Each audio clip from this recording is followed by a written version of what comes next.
Talk of the Day on UBC, brought to you by Authentically symbolic and insightful. We should work so hard to evacuate this power.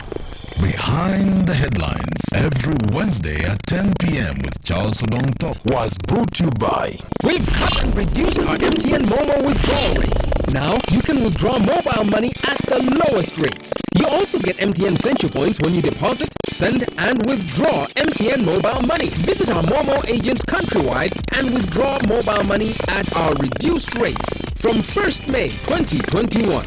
Everywhere you go, MTN.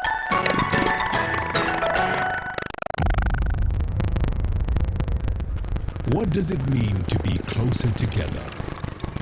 It's taking the last bus home for a surprise visit. Closer together is strangers finding a connection.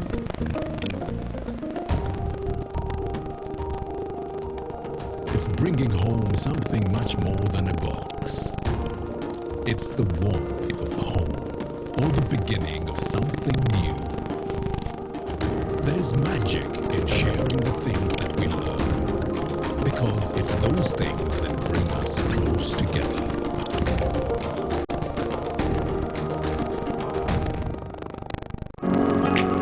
It's no secret that ICT makes learning easy. The strides made in our field couldn't be possible without it.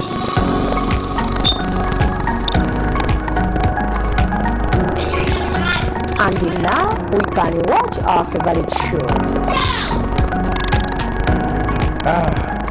My radio is my best friend.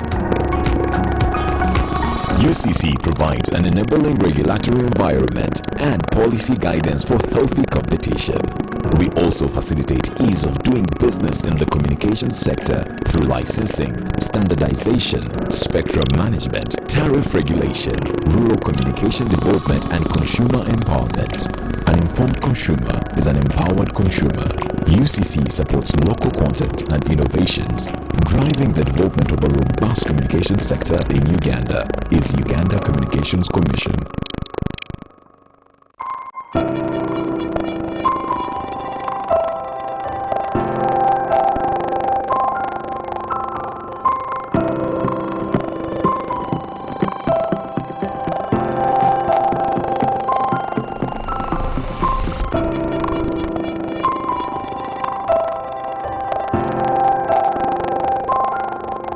COVID-19, chijja kubwa.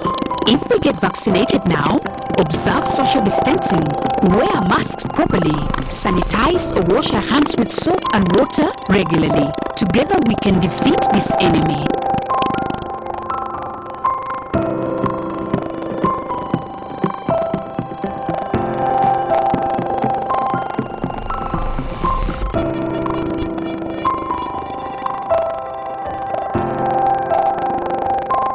Therefore, understanding this model.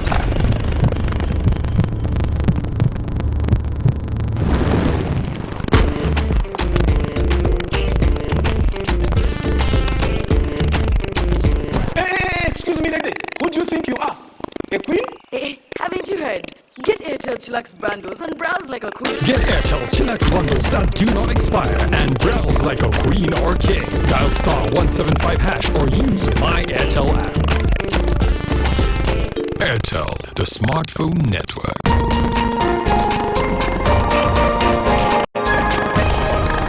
Coming soon on UBC.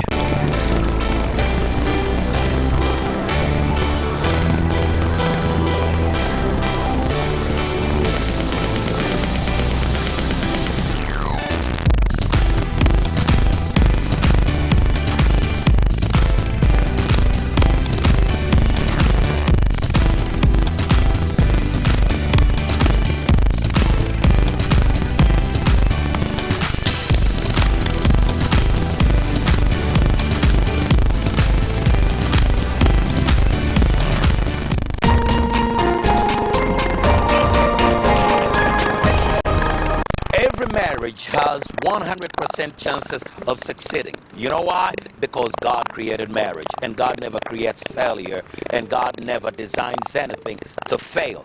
every marriage has 100% chances of succeeding. Is your marriage struggling and you're wondering whether it will ever succeed, whether you will ever make it, whether it's even worth holding on to? You got to tune into Unlocking Marital Bliss, because right here we provide the keys to unlock the bliss in your marriage, and you will be able to succeed. We've had testimonies, and lives are changing day by day. Marriage must be a discipline.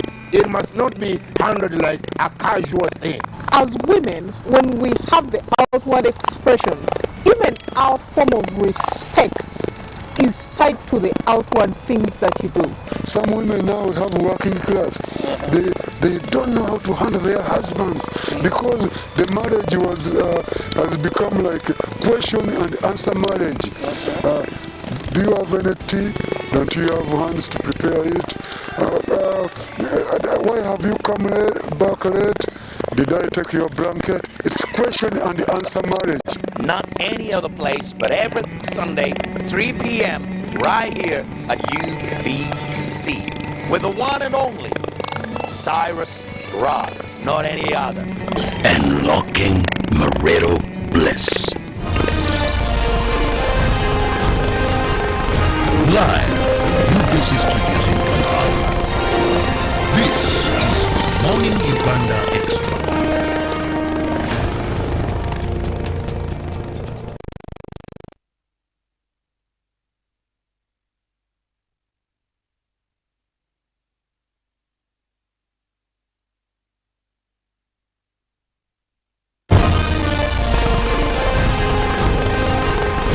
Live from UBC Studios in Kampala.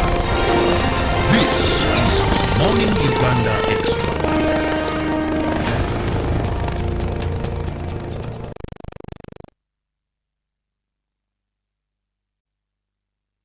Therefore, understanding this model.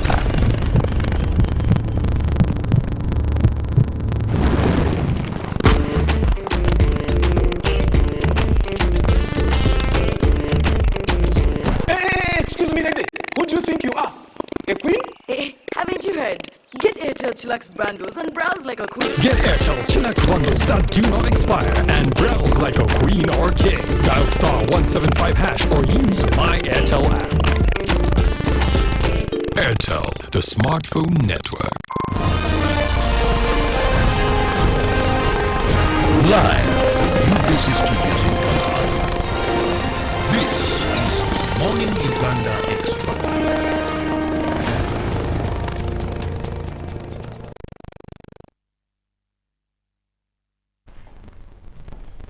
Well, good morning. My name is Jagan Semakola. Welcome to UBC TV. It is Good Morning Uganda Extra today. Another very lovely day. Now, remember, COVID is still with us, just like Ruben Impi Machirago told you here. Let's put on our face masks. Let's sanitize. Let's wash our hands. Let's try to social distance. And, of course, let's do anything possible to ensure that we observe the SOPs for all of us who want to be alive tomorrow. We thank you, Lord, for this day. Scriptures are very clear that this is the day that the Lord God has given to us and the day in which you shall be glad and rejoice in. And of course, it is where we are today. My name is Jagenda Semakola Zekosoka. I want to welcome you to our discussion this morning where we'll talk about the Day of the African Child. It is 16th of June, and this day is the Day of the African Child. And with me in studios are two guests. One of them is Mr. Okabachi Brian. He's the She Leads Project Coordinator under Yadnet Uganda. You're very welcome, Mr. Okabachi. Thank you, Jagenda. Nice to meet you. Thank you. I'm happy to have you here. And of course, together with Mr. Okabachi is Kateme Immaculate, a girl child champion, also in the She Leads Project. You're very welcome, Immaculate. Thank you, sir. You're good. Well, I'll start with you, Mr. Okabachi. We'll talk about the Day of the African Child. Let's put sense to it, starting with that.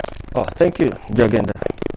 Yeah, the Day of the African Child was put aside by the Organization of African Unity, which is now the African Union, to commemorate the children that died in Soweto 30 years ago in the Soweto uprising. What brought that? The children were facing a lot of challenges in school and in the community. But when they try to advocate for their rights, when they try to advocate for change of systems or change of structures, the things were not moving. So as children, they thought that going to an extreme end of rioting was the best solution to express their opinions, express their challenges. So in the uprising, we saw that when they came out to advocate for their rights, over 200 children were killed on that day, and over 4,000 children were injured on that day, plus other people were injured on that day. So the African Union thought it wise to put that day aside, just to commemorate the day, the children who died, and also to bring sense to the rights of children, the marginalized children. For example, if I bring back to Uganda here, the street children, the girls, vulnerable children, you find that children are always at the receiving end of all the negative impacts of crime, of discrimination, of each and everything. They're always on the receiving end of negativity. Okay. So today, Uganda joins the rest of the world in commemorating the 30 days of the third decade of the Day of the African Child, and also advocating and calling to action on decision bearers, policymakers, on decision makers and policymakers, that they should create a Uganda or an Africa that is fit for children. So that is the sense on the African child. So even as today, as the She Leads Consortium, we are joining the world, we are joining Africa to also advocate for the same, to see that there is an enabling environment, creating an environment that is safe for a girl child to live in, that is safe for a boy child to live in. So it is to that background that we are here. Very good. Just before I come to Immaculate, I'll still get to you. You talked about the She Leads Consortium, but you also talked about Yadnet. Yes. So what are these, first and foremost, before we even get into the issues of the African child? Yadnet Uganda is a youth-focused organization that works on three thematic areas: youth and economic empowerment, youth and sexual reproductive health, and youth and climate change. Because we believe it is the youth who can change those, because we want a better tomorrow. And it is a network organization of over 42 organizations all over the country, operating all over the country. And speaking on the She Leads project, why we are here. She Leads is a gender transformative consortium or project that is funded by the Minister of Foreign Affairs of the Kingdom of Netherlands. So through Plan International, where we receive our funds, we get support through Plan International to have the project implemented. By the She Leads is at national level is being implemented by three partners. That is Plan International, TDH, that is Teres de Homes, and Femnet. Under those that we have other implementing partners where we belong. So She Leads is a consortium of organizations that are working towards the empowerment of the girl child, to see that their opinions, there is increased acceptance of girls' voices, of girls' opinions on the decision making. For example, right now we talk about affirmative action, but how realistic is it? And how effective is it? Okay. So other than just cosmetic, this project is looking forward to bringing the girl child on the table of decision making, of effective participation, not just having the customers here on table, but are their issues being listened to? Are their issues being understood? That is the purpose of the project. So under that, we have a number of partners that I'll mention just a few, like Gallup Initiative Uganda, the Yadinet, among others. There are over 7 organizations, and the project is being implemented in 7 districts in Uganda. But especially for Yadinet, we are implementing it in Kampala, Kamuli, and in Buyende. And when I talk about Kamuli and Buyende, you know the plight of the girl child that side. So basically, that is what She Leads is all about, is bringing a girl child on the level of the agenda, that she can also speak and being listened to as the agenda, that when her opinion is, when there's a consultation, her opinions are considered. Yes. Well, thank you so much. Immaculate, thank you. Come to this conversation.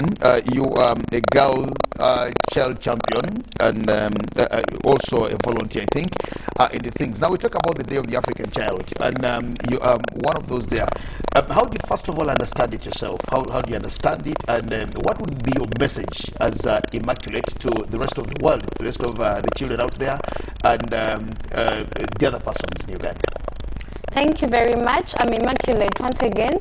The Day of the African Child, I see it as a day we are remembering the Soweto uprising. The reason why those people came up, it's because they were facing a lot of challenges and they were not listened to. So the only solution was to raise up. The reason why we remember it, it's like we are trying to bring out the very challenges which happened those days, and they are the very challenges we are facing right now. In Uganda, we can look at the K zones. Remember, in our organizations, we term the K zones are those zones which are in slummy areas. They project the Soweto of South Africa. What is for K example? What's K in this case? Yeah, the K zones are those slummy zones, the slummy cities. For example, Kamocha, Katwe, we have Chitintale, Kasoko. So there are Katanga. most of those poor cities are termed with K. Katanga, as you said, we have, which you can bring out those K zones by yourself, because if you are to look at the KKK, you can easily draft the slummy areas in the K issue. You get it? So we are trying to bring out those challenges, the girls, mostly the girls and the children facing. For example, the K children are the ones offering child labor. Those ones in the K zones are the ones being victims of teenage pregnancies. Those ones in the K zones are the ones on the streets. You get it? So in this thing, we're trying to bring out those challenges, those children and girls in slummy areas, the challenges they are facing. Yeah. Okay, so how do you understand this day or on such a day today? What would be your message to maybe the country, the politicians, religious leaders, cultural leaders, the other stakeholders, the business community, the journalists like ourselves, and quite a number, because do you think everybody understands this day? Talking about the Day of the African Child, one of my colleagues in studios here asked a question that who qualifies to be one of the African children? Somebody asked, actually asked a question, am I also one of Africa's child or something else? Okay, thank you. And concerning to COVID-19, yes, concerning to COVID-19, we are bringing out a child who is in this situation of COVID-19. We are bringing out those children who are challenged in this. Okay, we are relating this day to the COVID-19 situation. We say that we are trying to broadcast the challenges they are facing. For example, in different cities in Uganda, there are very many challenges faced by those children in the slummy areas. So what we are trying to bring out, if the government was able to come out with a task force to give out food, a task force to display masks, to give out masks, let there be a task force for a child, a task force led by a child or a girl representative to monitor what these African children, what these Ugandans, the children in Uganda, what they are facing during this COVID-19 thing. It's what we are trying to bring out. We want to bring out the challenges, because previously last week we had the documentary still about the African child. We had different documentaries on different televisions, and we are bringing out the challenges which these children are facing back there. And we are calling upon the government to put up a task force to monitor what they are going through. We are calling upon different CBOs, we are calling upon different non-government organizations to help us monitor. Are these children really represented in the government processes? Are they really represented in the budget? Are they really represented in decision making, or they are just making decisions for us? Because you may find that a budget was passed about we children, a budget was passed about girls, but none of the girls, none of the child was on the board. It was just passed on. You get it? So we are just calling upon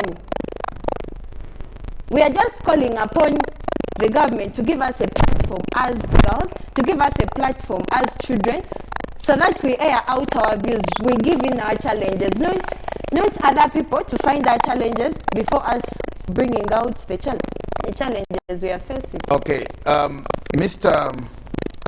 Okabachi, do you think the government really looks into the issues of the children in this country, or government is ignorant about what is happening to the children or with the children, that government is not concerned about what happens to the children.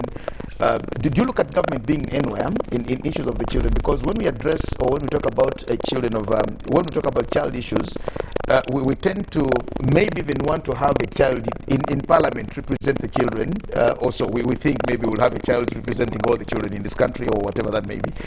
Do you look at the government as being there to address these issues, or the government is totally disjointed and disconnected from issues of the child in this country?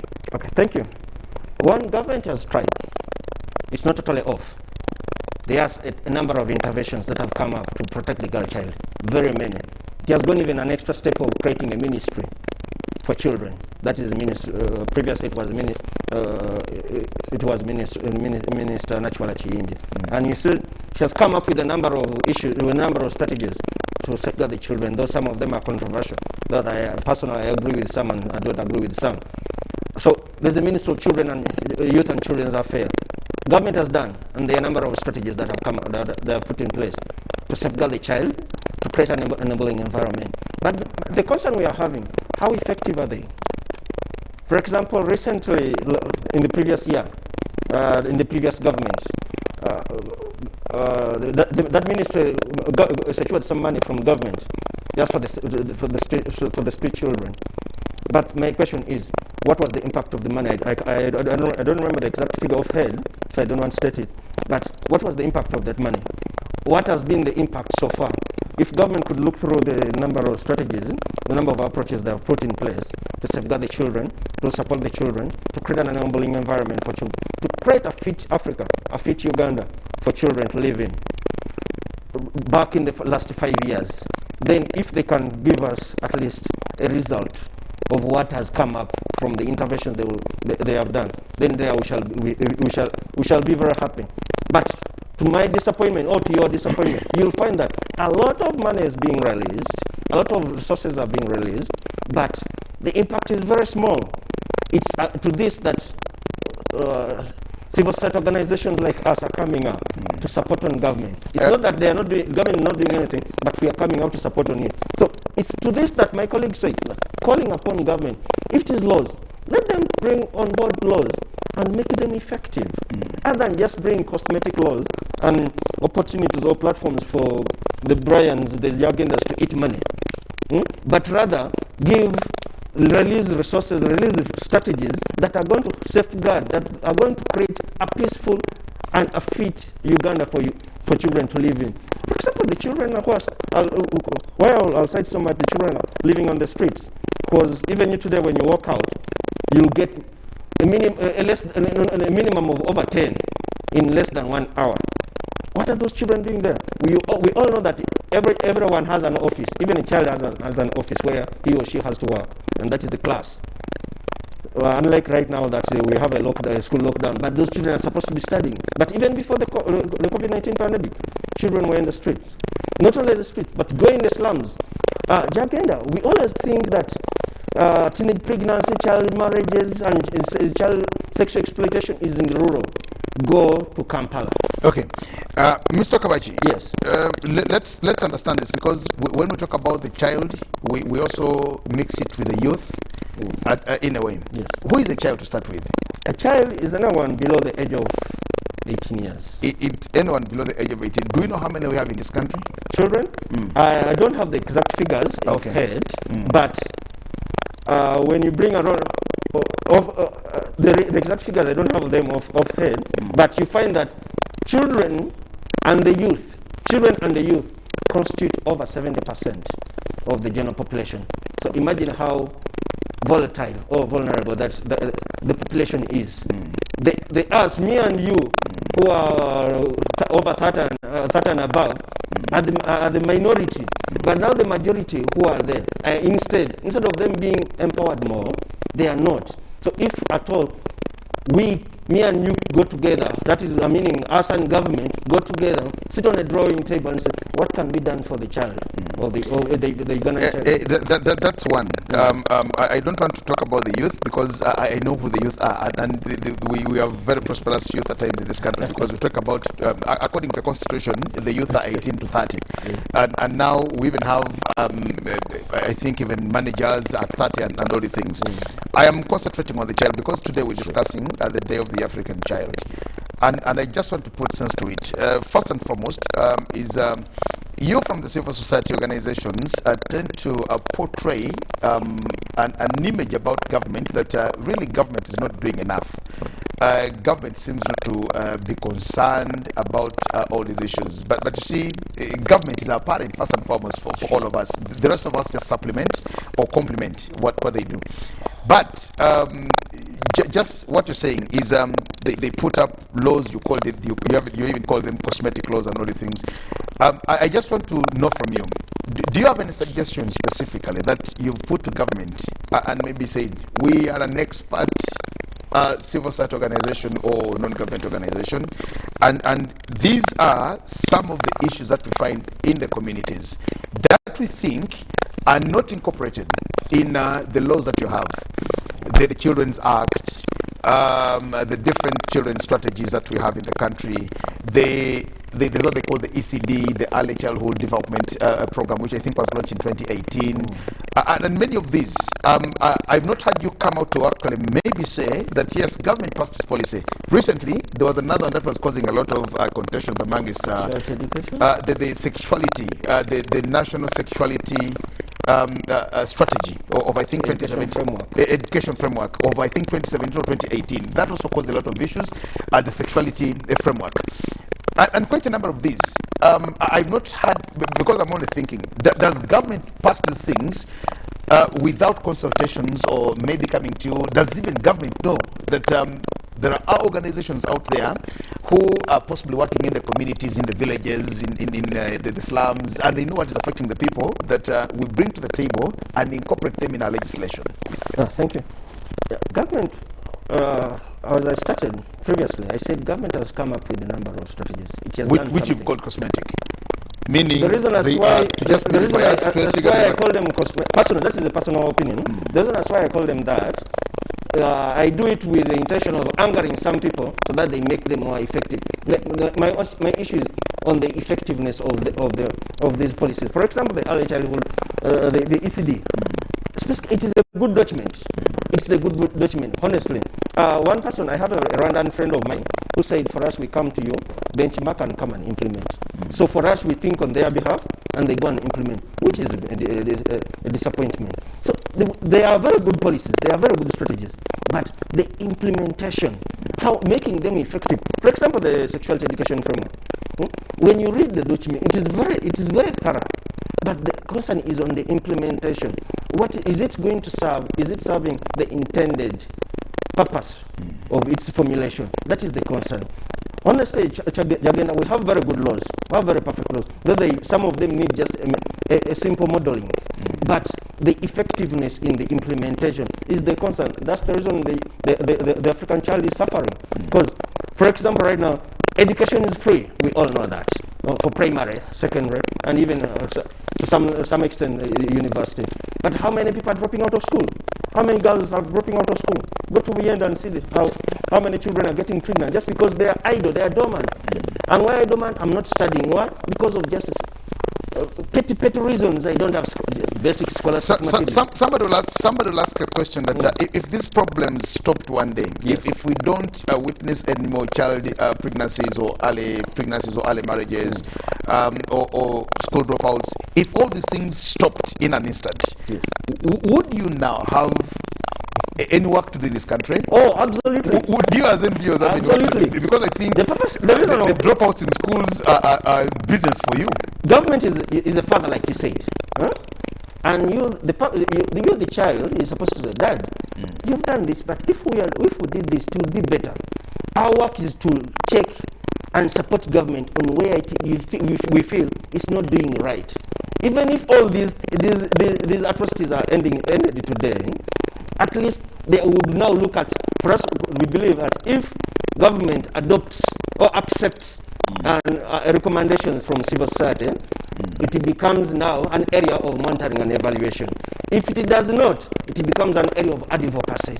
So if all these voices ended today, we will now begin looking at now how effective how effective are the approaches, and also what's the impact. Yes, we have all studied. Recently, we were talking about doctors, that we have very many doctors, and the president was saying that we should have doctors up to the sub-county level.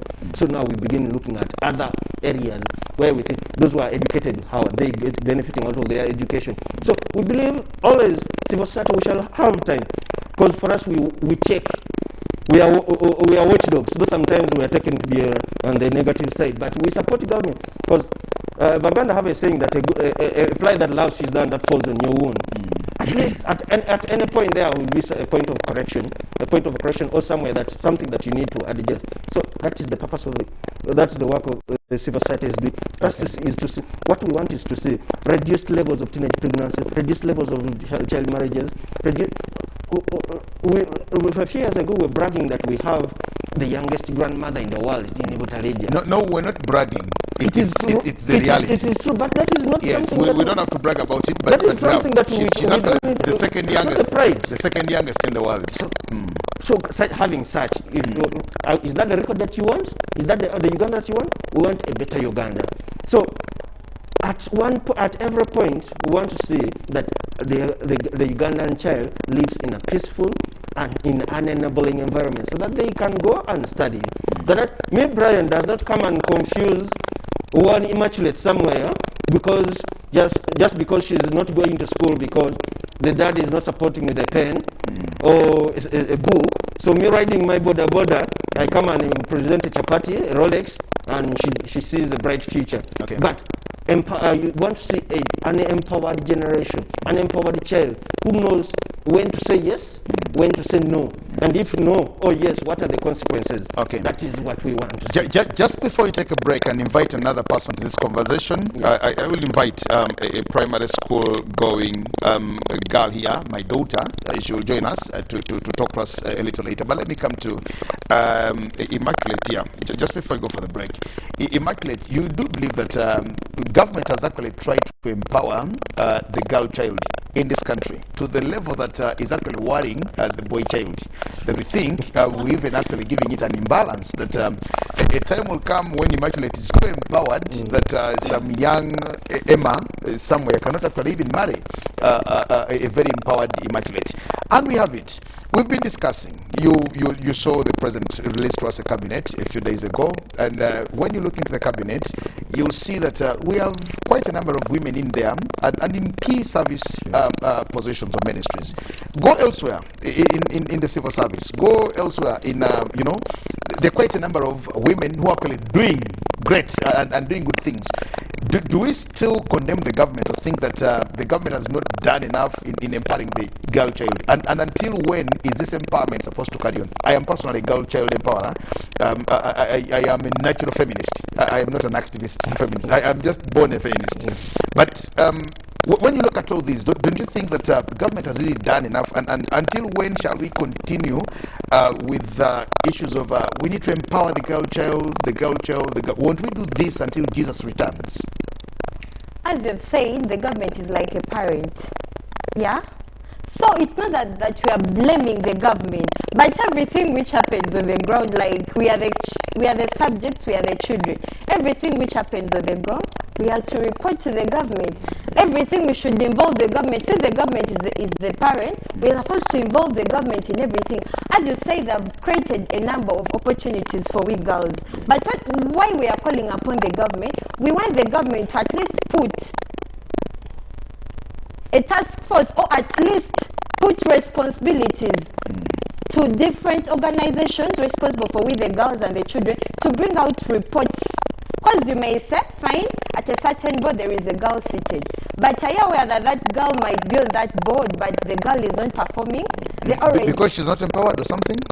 No, she may be empowered, but at certain decision making, we are left behind. Fine, I may be there as a picture, a model, like I'm the girl champion, but in any decision making, I'm left behind. I'm just brought in to make action, but the decision making was made by the board or the heads. Are you getting? So like what we are calling upon the government to make sure reports are brought out showing exactly that did these girls really perform? Did they take part? Okay. Yeah, we are calling upon a report to reveal that exactly why, exactly the girls took part, exactly the girls are doing this, they are doing this, not being partially or not being passive actors. Because most cases we are passive actors, but we are not active actors in the implementation or the, let me say, the decision making. So we really want to be the active participants. Yeah, active participants. Okay. Well, thank you. We'll talk about the Day of the African Child, and we'll take a break. And when we return, we'll have Angelica Businje, a student, a pupil from Kampala Parent School. She will also join us and talk to us about this Day of the African Child, how she understands it, what her thoughts are, and what she thinks she can communicate to the stakeholders out there. We'll take a break and return.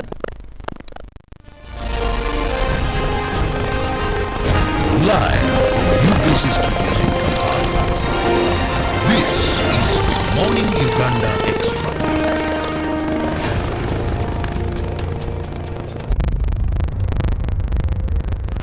What does it mean to be closer together?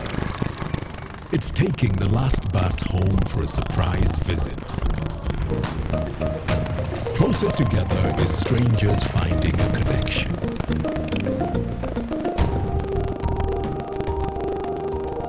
It's bringing home something much more than a box. It's the warmth of home, or the beginning of something new. There's magic in sharing the things that we love, because it's those things that bring us close together.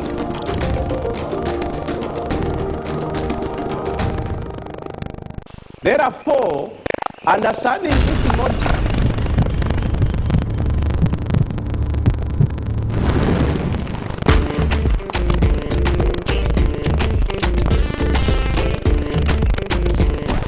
excuse me, lady. Who do you think you are?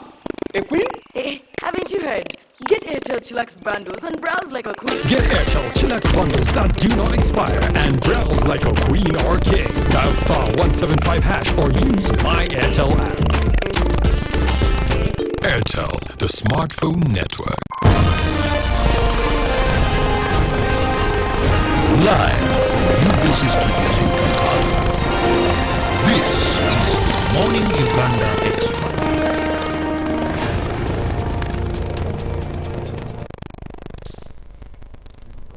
Thank you so much, and welcome. We continue the discussion, and of course, joining us in studios this morning is Angelica Businje, a 12-year-old Kampala Parents school-going pupil. Joining us here to talk about the Day of the African Child. You're very welcome. Are you Angelina, Angelica? Angelica, will you speak a little louder? You are Angelica. Well, I'm happy to have you. Thank you. Have you been on TV before? No. No. It's your first time? Yes. Okay. How do you feel? I feel kind of shy. You feel kind of shy. Wow. Is mommy and daddy watching? I think. You think? You told them you're coming to TV? They're the ones who told me I'm coming. They're the ones who told you. Do you know why you're here? Oh no, you must be knowing. We talk about the Day of the African Child. Isn't that so? What do you know about it? I don't really understand. Wanji? You don't know. What challenges do you have as a child that you would want them to address and talk about? Any challenges that you have as a child that you think maybe the government is not doing right, or the leaders, or the teachers in school? Don't you have challenges in them? You do. What challenges? Like, let's say a child can have a dad, the dad can have a wife, then has another wife, then the child can go, like the dad can get another wife, then the child can go and live with a stepmother, and then the stepmother can start mistreating the child. So the child, they always make the child do the work. She doesn't usually help, like to fetch many jerrycans of water that she can't manage at a young age. So if you had, have you met the president of Uganda? No. Have you met any minister? No. Do you know the minister of education? Yes, who is she? Or he? You only know the Janet name. Okay, she's the Honorable Janet Kataha Museveni. She's the first lady. If you met her, if you had an opportunity to meet Mama Janet Kataha, what would you tell her as a child, as a girl child, and the problems that you face? If you met Mama Janet Kataha, what would you tell her your problems or your challenges as a child are? I would tell her that, like, girls growing up with their fathers should be girls growing up with their fathers should be with, like, aunties to take care of them when they're with their fathers, to look out for them, because you never know what will happen. Okay, so you discourage girls growing with their fathers, and you support that if a girl is to grow with her father, that's if the mother is not there. Yes. Because ideally, it's supposed to be daddy and mommy taking care of the child or children. Yes. So you think that if maybe daddy misbehaves and marries another woman and chases away, or daddy stays alone, divorces or separates with the mother, you would rather that as opposed to staying with daddy alone, you need an auntie somewhere. Okay, so you find that is that all that you tell the first lady, the Minister of Education? Yes. Okay. Any other challenges that you find? We hear of children getting into child labor, asking them to do very hard things. They get into drugs at a very young age. I would like to advise young girls under the age of 18 to stay in school and not, like, go in bad groups, peer groups, not to join in peer groups. Under the age of 18, to stay in good groups. Did you personally stay in a good group in school? I'm not in a group. You're not in a group? Oh, how do you manage being in school and you're not even with anybody? How do you manage? Yeah, I just have one friend. You just have one friend? Yes. A girl? Yes. Okay. And you trust her? Do you believe in her? Did you take the advice that she gives you? Does she take the advice that you give her? Do you talk to one another? And do you trust each other's advice as young children? Yes. Why do you think so? Because she has been my friend. She has always stood up for me. And she's not always giving me discourages in what I tell her. Okay, away from the problems in the house, in the home, where there's maybe daddy and there's no mommy, and so you need an aunt there. How about in schools? How do you manage in schools as girl children? You are in a school, you wake up this morning now. It's unfortunate that we are not going to school now because of COVID-19, but I'm looking at those days when we used to go back to school or when we used to stay in schools. What are the challenges you find in school? Because I'm sure that the problems that you face in the house at home are not the same problems that you also find in schools, is that so? So what about the problems in school? What would you tell the Minister of Education, for example, in as far as problems in school are concerned?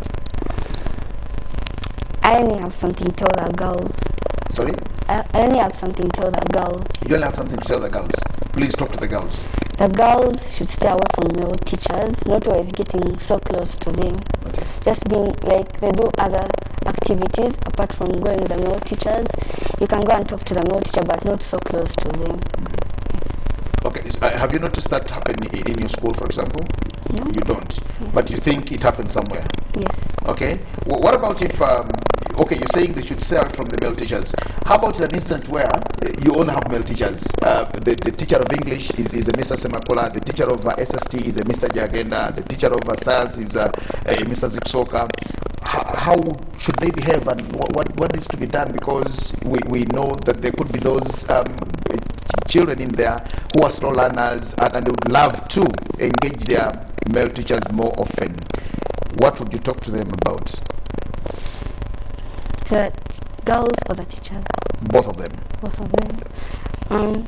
As for the teachers, all the teacher should do is to go and teach, and all the teacher. Then the girls should they shouldn't be overcoming. They're asking a teacher a question. They should ask it, but not always be close to them every time, being with the teacher every time.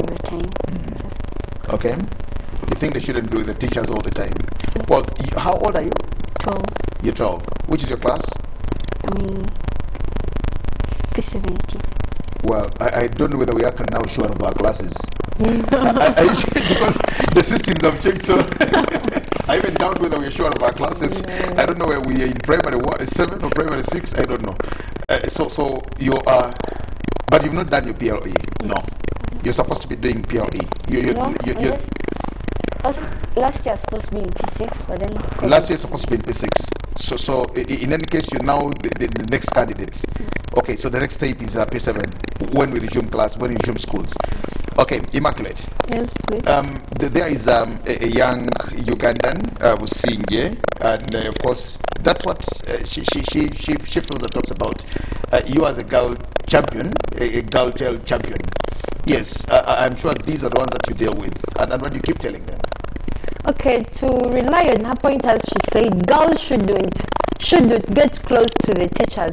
Remember, as you said, you may find out that the school is full of male teachers, and she brought it clear that continue consulting, but avoid that too much closeness. Always consult, but don't be close to the teachers every time. Remember, you may get used of this teacher, and this teacher is really interested in you. He will use that advantage to take over. So always consult, but don't Tochisusa. In Uganda, they say Tochisusa. Don't be close to the teachers. Yeah? Then the other thing is, for the school dropouts or students being out of school, in most cases, these girls stay out of school. Some of them may have different challenges like lack of menstrual kits, like the pads. What I was calling upon, as you said, you're over telling the government, but they are the parents, as you said. For me, what I can tell the government, at least if they can reduce the taxes put on these pads, so that we girls who are very low, who are financially down, can access them at low prices. Then the other thing, that if these condoms, sorry to say this for the young ones, but if these condoms, the rubber bags, are put at a cheap or free cost, the government can still put this same issue or this free cost issue on the pads. They can still provide a certain type of pad. But if government provides condoms free of charge, then it should be the same. They can still do it to the pads. Remember, in most cases, they are saying these condoms are preventing sexually transmitted diseases. And remember, if a girl has a poor hygiene while in his menstrual period, while she's in her menstrual period, she can still get those infections. Remember, if a girl, because I go to interview a certain girl in Chitintale, I was telling her, why have you spent these days without going to school? She told me, I can't go to school because I use clothes for padding. How will I change my clothes and keep it so that I can wash it at home? So the only solution was for her to stay at home. But at least if possible, these pads can be put at a low cost. If not, they can still be provided at a free cost, since these condoms are also provided at a free cost. Businje, would you also advise the young boys who are 12, 11, 10, 13 to also stay away from female teachers? Would you talk to them about that? Yes. You've advised the girls. Do you have a brother? No. Okay. Just assume you had a brother, or you have a brother somewhere, a cousin. What advice would you give to them? Now, I want you to talk to the young boys who are of your age and even younger than yourself. Give them advice.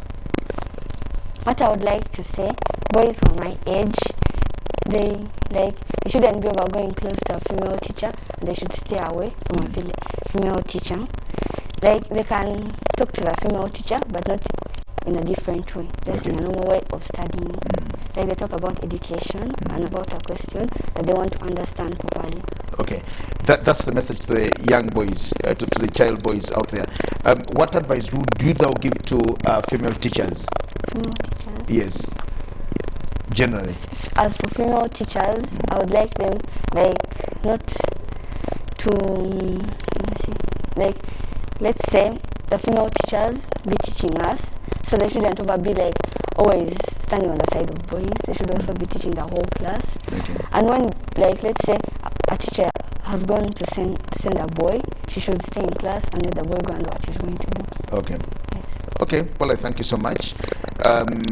Finally, from you, our time has run out. We have just less than 30 seconds. I want to add another point. In 30 seconds. If the school heads can put up girl champion or boy champions to monitor the school, to monitor these teachers, and if the school heads can still put in strict laws to monitor every issue taking place in the school, it can still prevent those things of sexual harassment by teachers. Okay. Yeah, if strict laws are put in schools against sexual harassment. Okay.